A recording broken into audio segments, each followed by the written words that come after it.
दोस्तों, घर का मंदिर एक पवित्र स्थान होता है जहां परिवार के सदस्य प्रार्थना और ध्यान करते हैं। यहाँ कुछ महत्वपूर्ण बातें हैं जो हमें ध्यान में रखनी चाहिए, विशेषकर मूर्तियों के चयन के मामले में। एक संतुलित और सकारात्मक वातावरण के लिए यह आवश्यक है कि हम ध्यानपूर्वक मूर्तियों का चुनाव करें। तो आइए जानते हैं उन 3 प्रकार की मूर्तियों के बारे में जिन्हें घर के मंदिर में नहीं रखा जाना चाहिए, नहीं तो आपका पूरा घर परिवार धीरे धीरे बर्बाद हो जाएगा।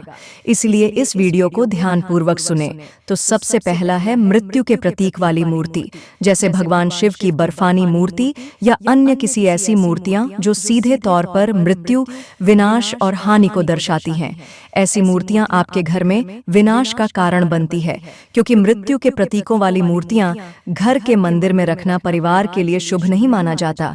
यह मूर्तियां नकारात्मक सोच और भय का वातावरण उत्पन्न कर सकती हैं। जब हम इन मूर्तियों के सामने होते हैं तो इनका दुष्प्रभाव हमारे मन और विचारों पर पड़ सकता है। इसका परिणाम यह हो सकता है कि परिवार में मानसिक तनाव बढ़े, स्वास्थ्य समस्याएं उत्पन्न हों और आनंद तथा सुख की कमी हो। यदि आप घर में सकारात्मकता और खुशहाली की कामना करते हैं तो इन मूर्तियों से दूर रहना ही समझदारी होगी। अब दूसरा है दुष्ट या नकारात्मक ऊर्जा वाली मूर्तियां, अर्थात ऐसे देवताओं की मूर्तियां जो नकारात्मकता, विनाश या दुष्ट भावनाओं को प्रदर्शित करती हैं, जैसे दुर्गम देवी या तंत्र विद्या से जुड़ी मूर्तियां आपके घर के सभी सुख और चयन को खोखला कर देती है। और इन मूर्तियों को अपने घर के मंदिर में रखकर आप अकारण चिंता और तनाव का सामना कर सकते हैं। ये मूर्तियां न केवल घर के वातावरण को बिगाड़ सकती हैं, बल्कि परिवार के सदस्यों में आपसी कलह और विरोधाभास का कारण भी बन सकती हैं। दुष्ट या नकारात्मक ऊर्जा वाले देवताओं की पूजा से ऐसे नकारात्मक परिणाम सामने आ सकते हैं जिनसे परिवार में शांति और सामंजस्य की कमी हो जाती है। तो मेरे साथियों, अब तीसरा है पुरानी या टूटी फूटी मूर्तियां। मतलब दोस्तों, ऐसी मूर्तियां जो दरकी हुई हों, जिनका रंग उड़ गया हो या जो दीर्घकालीन उपयोग के कारण पुरानी पड़ गई हों।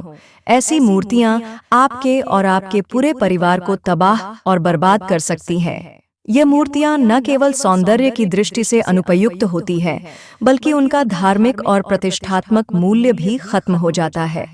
जब हम टूट-फूट या पुरानी मूर्तियों की पूजा करते हैं तो यह हमारे मन में अशांति का संचार करती है। ऐसी मूर्तियों से हमारे मन की एकाग्रता भंग होती है और पूजा का महत्व भी कम हो जाता है। पुराने और खंडित मूर्तियों का धारण करना नकारात्मकता के संकेत भी प्रदान करता है, जो घर के वातावरण को प्रभावित कर सकता है। इसलिए दोस्तों, इस प्रकार घर के मंदिर में रखने वाली मूर्तियां बहुत महत्वपूर्ण होती हैं।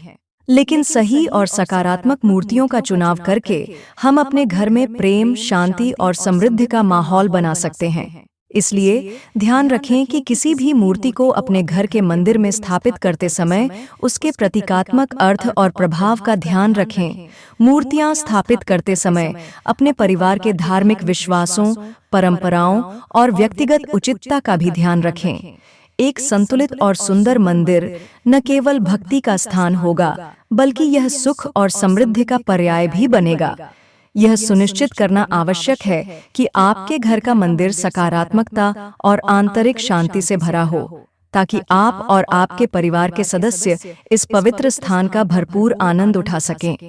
मेरे साथियों, अगर आपको यह ज्ञानवर्धक वीडियो थोड़ी सी भी हेल्पफुल लगी हो तो इस वीडियो को एक प्यारा सा लाइक करके चैनल को सब्सक्राइब जरूर करें और साथ ही कमेंट्स में हर हर महादेव जरूर लिखें। धन्यवाद।